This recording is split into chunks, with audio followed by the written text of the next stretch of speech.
Hello, welcome to career power Sonbhadra branch. कैसे हैं आप सभी? आई होप आप सभी अच्छे होंगे और आने वाले एग्जाम्स के लिए अच्छे से प्रिपरेशन कर रहे होंगे। आज इस वीडियो लेक्चर के माध्यम से मैं एक नया टॉपिक पढ़ाने जा रहा हूं आपको, जिसका नाम है पजल, जो आपके एग्जाम में काफी वेटेज रखता है। जितने भी बैंकिंग के एग्जाम होते हैं उनमें मिनिमम 15 मार्क्स के लिए पजल टॉपिक से 3 सेट पूछे जाते हैं 5-5 क्वेश्चंस के। आप कह सकते हैं कि 15 क्वेश्चन आते हैं पजल के टॉपिक से। और इस टॉपिक के अंदर मोस्टली सभी बच्चे पजल रहते हैं, कुछ बच्चों से पजल बनती नहीं है, कुछ इसको टच ही नहीं करते हैं और कुछ से ये गलत हो जाती है। तो 3 सेट आएंगे और 5-5 मार्क्स का एक-एक सेट होगा, तो इसकी वेटेज 15 मार्क्स की हो जाती है और काफी इंपॉर्टेंट टॉपिक है।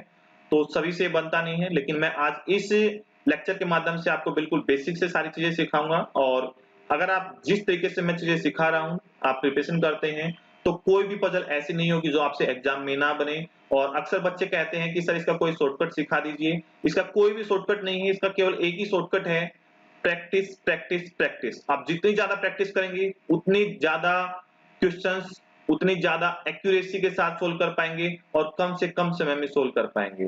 तो ज्यादा से ज्यादा प्रैक्टिस करनी है आपको। जिस टाइप के मैं आपको क्वेश्चन कराऊंगा, उसी टाइप के क्वेश्चंस की आपको ज्यादा से ज्यादा प्रैक्टिस करनी है और वही आपके एग्जाम में आएंगे। और मैं किस तरीके के क्वेश्चन की प्रैक्टिस कराऊंगा, आपको प्रीवियस ईयर क्वेश्चंस की प्रैक्टिस कराऊंगा जो आपके एग्जाम में ऑलरेडी आ चुके हैं। तो चलिए स्टार्ट करते हैं पजल के बारे में। जब हम पजल को पढ़ना स्टार्ट करते हैं तो हमें ये देखना चाहिए कि पजल के जो क्वेश्चंस होते हैं, पजल के जो सेट होते हैं, वो कितने टाइप्स के हो सकते हैं। तो पजल को हम 8 तरीके से कैटेगराइज कर सकते हैं, 8 अलग-अलग कैटेगरीज के अंदर डिवाइड कर सकते हैं। जैसे डे, मंथ, ईयर बेस्ड जो पजल होंगी उनकी एक कैटेगरी बना देंगे अलग से, ठीक है। उनके लिए अलग रूल रेगुलेशन रहेंगे। ऐसे ही फ्लोर बेस्ड पजल होती हैं, ऐसे ही बॉक्स बेस्ड पजल होती हैं, कैटेगराइज पजल होती हैं, ब्लड रिलेशन से रिलेटेड हैं, कंपैरिजन से रिलेटेड हैं, फिगर बेस्ड पजल हैं। फिगर बेस्ड भी आपके एग्जाम में ऑलरेडी आ चुकी हैं, डायरेक्शन बेस्ड पजल हैं। तो जनरली हम 8 कैटेगरीज के अंदर कैटेगराइज कर सकते हैं पजल के क्वेश्चंस को। और इनमें से कुछ स्पेसिफिक जो टाइप हैं वो आपके एग्जाम में पूछी जाती हैं। जैसे स्टार्टिंग की जो 3 टाइप हैं वो आपके एग्जाम में सबसे ज्यादा पूछी जाती हैं प्री और मेंस के एग्जाम में, ठीक है। तो हम आगे बढ़ना स्टार्ट करते हैं।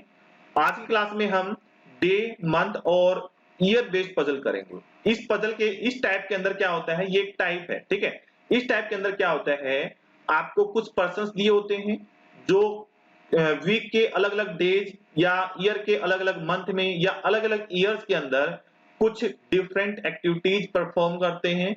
उनको आपको एडजस्ट करना होता है। उनको आपको क्या करना होता है, असाइन करना होता है कि कौन सा पर्सन किस दिन में या किस मंथ में या किस ईयर के अंदर कौन सी एक्टिविटी कर रहा है, कब एक्टिविटी कर रहा है। तो इसके अंदर सबसे पहले सावधानी क्या करनी होती है, आपको बरतनी होती है। आपको मिनिमम 3 वेरिएबल दिए होते हैं, ठीक है। 2 वेरिएबल दिए होंगे तो आप फटाफट कर लेंगे। 3 वेरिएबल दिए होंगे तो 3 वेरिएबल्स में से जैसे डेज दिए हैं, पर्सन दिए हैं और उनके प्रोफेशन दिए हैं, ठीक है। तो आप किस एक वेरिएबल को एक फिक्स वेरिएबल मानकर चलेंगे या किस वेरिएबल को आप बेस वेरिएबल मानकर चलेंगे, ये आइडेंटिफाई करना होता है। तो डे, मंथ और ईयर जब दिए हों तो इन्हीं में से एक को क्या करना है, जो दिया हो उसको बेस मान लेना है। उनके सामने पर्सन और उनके सामने जो एक्टिविटी वो परफॉर्म कर रहे हैं, जो रिलेटेड एक्टिविटी दी गई है, उनको लिखना है आपको। तो बेस किसको मानना है, आपको डे, मंथ और ईयर को मानना है। तो आज पहली क्लास स्टार्ट करते हैं हम पजल की। और इंस्ट्रक्शन मैंने बता दी है, इसी इंस्ट्रक्शन के अंदर आपको क्या करना है। तो चलिए 5 क्वेश्चन का सेट है जो आपके आईबीपीएस क्लर्क के प्री एग्जाम में 2015 में पूछा गया था। इसकी सहायता से मैं आपको ये टाइप समझाने की कोशिश करता हूं और बिल्कुल बेसिक से चीजें समझाऊंगा और एक-एक वर्ड का आपको मीनिंग बताता चलूंगा। तो इस सेट के अंदर क्या कहा गया है, इस सेट के अंदर कहा गया है कि एक सोसाइटी के अंदर 7 पर्सन रहते हैं, 7 स्टूडेंट रहते हैं जिनके डिफरेंट नेम है A, B, C, D, E, F and G, जो अलग-अलग यूनिवर्सिटीज के अंदर एडमिशन लेना चाहते हैं। जिनमें यूनिवर्सिटीज के नाम है Nirma, VIT, JP, Thapar, MIT, SRM, L N Mittal. और वो वीक के अलग-अलग दिन में एडमिशन पाते हैं और जो वीक है वो मंडे टू संडे स्टार्ट होता है। तो यहाँ पर आपकी किस टाइप की पजल बनी है, ये डेज बेस्ड पजल बनी है, ठीक है। डेज, मंथ और ईयर में कुछ ज्यादा डिफरेंस नहीं होता है, उनकी जगह पर कोई भी एक चीज दी जा सकती है। और उसके बाद कंडीशंस दी गई है, कौन पर्सन कहां पर और कब किस यूनिवर्सिटी के अंदर एडमिशन लेता है, ठीक है। तो सबसे पहले आप क्या करेंगे, जो वीक के डेज हैं वो लिख लेंगे और इसके अंदर जहां से कहा गया वो वीक स्टार्ट होता है वहीं से स्टार्ट करना है। जनरली मंडे से ही होता है, लेकिन ध्यान रखना है एग्जामिनर कभी भी आगे पीछे करके आपको दे सकता है, ठीक है। तो सबसे पहले हम क्या करेंगे, वीक के नाम लिख लेंगे, ठीक है। वीक में डेज के नाम लिख लेंगे। सबसे पहले Monday, Tuesday, Wednesday, Thursday, Friday, Saturday और संडे। आपको शॉर्टकट के अंदर ही नाम लिखने हैं। अगर आप कंप्लीट नाम लिखेंगे तो आपका टाइम वेस्ट ज्यादा होगा और आपको पता है आपके एग्जाम में एक एक सेकंड मायने रखती है, एक एक सेकंड में कई क्वेश्चन हो जाते हैं, तो आपको शॉर्टकट में ही लिखना है। इनके सामने हम क्या लिखेंगे, उन पर्सन्स के नाम लिखेंगे जिनको मंडे में एडमिशन मिला, ट्यूसडे में मिला, वेडनेसडे में, थर्सडे में, फ्राइडे में, सैटरडे में और संडे में। और फिर उनके सामने लिखेंगे कि किस पर्सन को किस यूनिवर्सिटी के अंदर एडमिशन मिला है, ठीक है। तो ये खाका तैयार कर लेंगे सबसे पहले, ठीक है। और उसके बाद सारी इंफॉर्मेशन को फिल करना स्टार्ट करेंगे।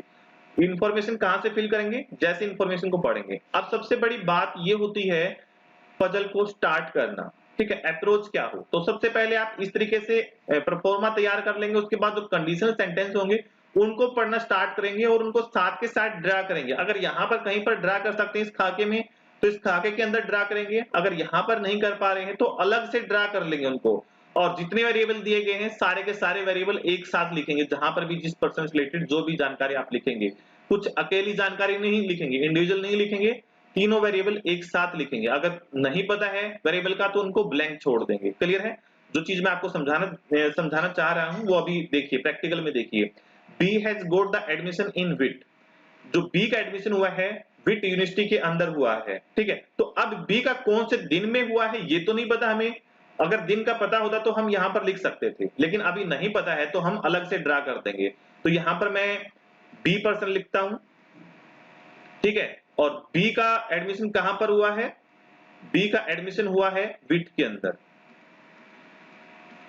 क्या हमें इसके डेज का पता है कि कौन से दिन में हुआ है, नहीं पता तो हम इसके सामने जो जगह है खाली छोड़ देंगे। फिर आगे पढ़ेंगे, C has not got the admission in JP, C का एडमिशन जेपी यूनिवर्सिटी के अंदर नहीं हुआ है। अब ये नेगेटिव वाली है तो इसको क्रॉस करके अलग से लिख लेंगे। और मेरे पास यहाँ पर थोड़ा स्पेस की कमी है तो मैंने इसको अलग से बाउंड्री के अंदर ब्लॉक कर दिया है, लेकिन आपको तो पेन से अलग से यहाँ पर लिख लेंगे कि सी जेपी में नहीं जाएगा, इस तरीके से लिख लेंगे साइड में, ठीक है। The day in which the one who has got the admission in Nirma, जिस पर्सन को निर्मा में एडमिशन मिला है, it just immediate before the day on which B has got the admission। इस सेंटेंस का मतलब ये है कि B से तुरंत पहले निर्मा में किसी का एडमिशन हुआ है, बी में जिस दिन एडमिशन हुआ है किसी का, उससे ठीक एक दिन पहले किसी का निर्मा में एडमिशन हुआ है। तो इससे पहले किसका निर्मा में एडमिशन हुआ है और कौन से डे में हुआ है हमें ये नहीं पता, लेकिन किसी का बी से पहले एडमिशन हुआ है और कौन सी यूनिवर्सिटी में, निर्मा में। तो हम क्या करेंगे, इनके ऊपर कोई पर्सन रख देंगे, इनके ऊपर क्या कर देंगे, कोई पर्सन रख देंगे। और यहां पर निर्मा लिख देता हूं मैं,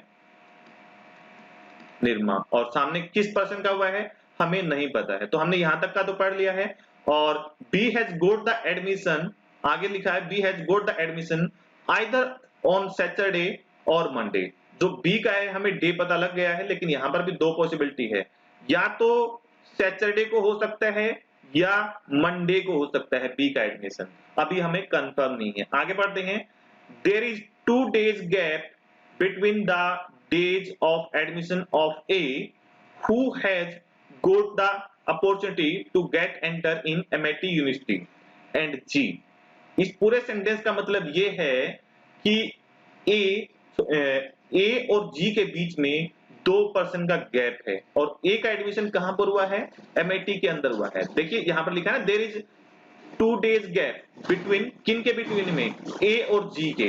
अब यहां से हमें कैसे पता लगेगा कि एमआईटी यूनिवर्सिटी के अंदर किसका एडमिशन हुआ है, तो हु जिसके साथ लिखा हुआ होता है उसी से रिलेटेड ये बात होती है। तो who has got the opportunity to get enter in the MIT university, किसको अपॉर्चुनिटी मिली है, वो किसके साथ, ए के साथ है। तो ए का एडमिशन कहां पर हुआ है, ए का एडमिशन हुआ है एमआईटी यूनिवर्सिटी के अंदर, और ए और जी के बीच में कितने का गैप है, 2 का गैप है। ए और जी के बीच में कितने का गैप है, 2 का गैप है। अब मैं यहां पर लिखता हूं कि ए पर्सन का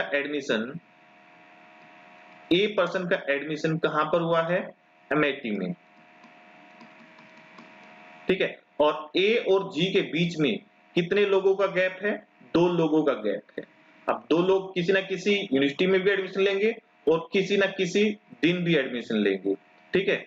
और जी का भी हमें अभी कुछ नहीं पता है, ठीक है। आगे बढ़ते हैं। आगे क्या कहा गया है, the day on which one has got the admission in SRM is the last day of the week. जो लास्ट डे कौन सा होता है, संडे होता है, और संडे में जिसका भी एडमिशन हुआ है उसका SRM यूनिवर्सिटी में हुआ है। तो मैं यहां पर लिख सकता हूं संडे में SRM में हुआ है, जिसका भी एडमिशन हुआ है संडे में हुआ है, किसका, SRM में, लेकिन पर्सन का नहीं पता। आगे बढ़ते हैं। there is one day gap in admission of G and E। E और G के एडमिशन के बीच में एक दिन का गैप है। अब मुझे ये नहीं पता कि E A के ऊपर आएगा या अब मुझे ये नहीं पता कि जो E है वो G के ऊपर आएगा एक छोड़कर, या G के नीचे आएगा। अब दोनों जगह हो सकता है, एक तो यहां आ सकता है और एक यहां पर गैप करके यहां पर आ सकता है, ठीक है। तो मैं दोनों जगह ले सकता हूं, ठीक है। मैं क्या कर सकता हूं, दोनों जगह ही ले सकता हूं। आगे कंफर्म होगा कहां पर लेना है, ठीक है। E got the admission just after the day on which one get the admission VIT. VIT में जिसने एडमिशन लिया है उसके जस्ट आफ्टर एडमिशन हुआ है ई का, ठीक है। तो ई से पहले कौन आना चाहिए, विट, और विट में किसका एडमिशन हुआ था, बी का। तो ई से जो ई, ये तो अलग इंफॉर्मेशन लिखी हुई है ना भाई मैंने, ठीक है। ये अलग इंफॉर्मेशन का भी ये सोच रहे हो कि सीक्वेंस बना दिया सर ने, नहीं, सीक्वेंस नहीं यहां पर, ठीक है। तो ई से पहले किसका हुआ है, अगर मैं यहां पर ई रख दूं तो ई से पहले तो एमआईटी का हुआ है, तो यहां पर तो नहीं आएगा ई, इसका मतलब क्या हुआ, जी के नीचे ही आएगा, ई जी के नीचे आएगा। और इससे पहले किसका एडमिशन हुआ है, विट का एडमिशन हुआ है, और विट में कौन था, विट में बी था, और उसमें विट में बी था, और बी का एडमिशन किस दिन में हुआ है, या तो सैटरडे में या मंडे में।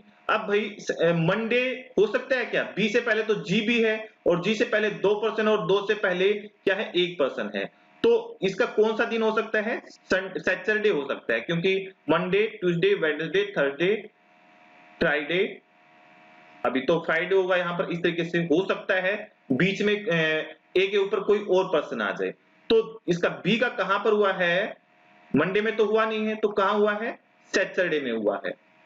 और सैटरडे में हुआ है तो संडे में किसका हुआ है, संडे में किसका हुआ है, ई का हुआ है, संडे में किसका हुआ है, ई का हुआ है। देखिए यहां से हमें इंफॉर्मेशन मिल गई है, संडे में किसका हुआ है, ई का हुआ, यहां फिल कर देंगे साथ के साथ। और सैटरडे में किसका हुआ है, बी का हुआ है, और बी कहां पर पड़ता है, बी विट में पड़ता है, VIT विट में पड़ता है, ठीक है। और बी से जस्ट बिफोर पहले कौन है, जी है, ठीक है। और जी से 2 छोड़कर, जी से 2 छोड़कर कौन है, ए है, 1 2, और यहां पर ट्यूसडे में कौन है, ए है। ए में किसका हुआ है, एमआईटी का हुआ है, एमआईटी का हुआ है। क्लियर है, यहां तक की इंफॉर्मेशन हमने फिल कर ली है। और बी से जस्ट बिफोर कौन था, निर्मा था, विट से जस्ट बिफोर कौन था, निर्मा था। तो जी में यहां पर कौन आ गया है, निर्मा आ गया है, यहां पर कौन है, निर्मा है। क्लियर है भाई यहां तक की बातें, ठीक है। आगे पढ़ते हैं, यहां तक की हमने बात कर ली, the day G and E got the admission just after the day, E got the admission just after the day one who got the admission in VIT. यहां तक की हमने बात कर ली। C got the admission just after D, just after D, D के बाद किसका एडमिशन हुआ है, सी का हुआ है। तो ये किसी ना किसी दिन में हुए होंगे और किसी ना किसी यूनिवर्सिटी के अंदर हुए होंगे।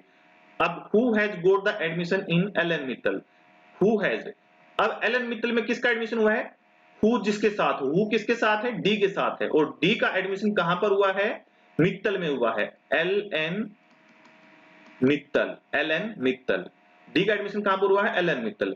अब डी और सी एक साथ आएंगे और हमारी यहां तक की ऐसी कौन सी जगह बची हुई है जहां पर दोनों ब्लैंक हो, 2% छूटे हुए हो, तो एक तो ये बचा है वेडनेसडे में और एक ये बचा है थर्सडे में, तो यहीं पर आ सकता है क्योंकि ऊपर तो एक ही जगह बची हुई है। तो वेडनेसडे में कौन आ जाएगा, डी आ जाएगा, और थर्सडे में कौन आ जाएगा, सी आ जाएगा, और डी का एडमिशन एल एन मित्तल में हुआ है, एल एन मित्तल में हुआ है। अब मेरी बात ध्यान से देखिए कि कहा गया था यहां पर सी जेपी में नहीं आएगा, तो अब यूनिवर्सिटी कितनी आ चुकी है, 1 2 3 4 5 आ चुकी है, टोटल 7 यूनिवर्सिटी है, और छठी यूनिवर्सिटी जो जेपी है वो यहां नहीं आ सकती, सी के सामने नहीं आ सकती, तो कहां डाल दूं मैं, ऊपर डाल दूं, ठीक है, जेपी ऊपर डाल दिया मैंने, ठीक है। अब बची कौन सी, एक ही तो बची, थापर, तो थापर मैं यहां पर डाल देता हूं, थापर। अब पर्सन कौन कौन बचा है, ए आ गया, बी आ गया, सी आ गया, डी आ गया, डी आ गया, ई आ गया, एक एफ ही तो बचा है, एफ पर्सन यहां मंडे में आ जाएगा, और मेरी पजल बनकर तैयार हो गई, मेरी पजल सारी की सारी बनकर तैयार हो गई। और देखो पढ़ने में कितनी मुश्किल लग रही थी और कितनी इजीली हो गई है। अब इसके बेस पर 5 क्वेश्चन दिए होंगे, उन 5 क्वेश्चंस को सोल्व करने की हम कोशिश करते हैं। तो सबसे पहला क्वेश्चन है, who among the following has got the admission इन थापर, थापर में किसका एडमिशन हुआ है, तो थापर में, थापर कहां पर भाई, सी, ये रहा, थापर में एडमिशन हुआ है सी का, तो हमारा आंसर क्या हो जाएगा, सी ऑप्शन ही हो जाएगा, सी का आंसर है, ठीक है। Who among the following got the admission on Wednesday, Wednesday को किसका एडमिशन हुआ है, वेडनेसडे को डी का हुआ है, तो सेकंड का ऑप्शन क्या हो जाएगा, ई, जिसमें डी दिया गया है, ठीक है। How many student got the admission between A and who got the admission in VIT, A और विट के बीच में कितने लोगों का एडमिशन हुआ है, तो ए तो ये रहा, और विट कहां है, ये रहा, तो ए और बी के बीच में 1 2 3 3 लोगों का एडमिशन हुआ है, तो यहां पर ए ऑप्शन आंसर हो जाएगा 3, ठीक है। Who among the following has got the admission in L N Mittal, L N Mittal में किसका एडमिशन हुआ है, एल एन मित्तल में डी का एडमिशन हुआ है, तो डी ऑप्शन, यहां पर भी डी ऑप्शन हो जाएगा, ठीक है, डी में डी दिया है। F has got the admission in which of the following university, F का किस में एडमिशन हुआ है, एफ का जेपी में हुआ है, एफ का जेपी में हुआ है। तो 5 के 5 क्वेश्चन हमने सोल्व कर लिए, बताइए क्या मुश्किल थी, तो यहां पर आपको छोटी छोटी चीजों की सावधानी बरतनी पड़ेगी, और मैं आपको सारी बारीकियां सिखाता चलूंगा जितने भी क्वेश्चन होंगे आगे, और इसी तरीके से सारे के सारे पजल हम कवर कर लेंगे। तो ये आज एक कॉन्सेप्ट की वीडियो थी, इससे आगे भी मैं आपको बहुत सारे क्वेश्चन कराऊंगा पजल के अंदर। तो इस वीडियो को लाइक कर दीजिए, सब्सक्राइब कर लीजिए चैनल को, और अपने फ्रेंड्स के बीच में इस वीडियो को शेयर भी कर दीजिए, ठीक है। मेरे हिसाब से कोई डाउट नहीं होगा, यहाँ तक का आपको कंप्लीट हो गई है, ठीक है। तो चलिए मिलते हैं किसी नेक्स्ट वीडियो के अंदर जल्द ही। Thank you, have a nice day.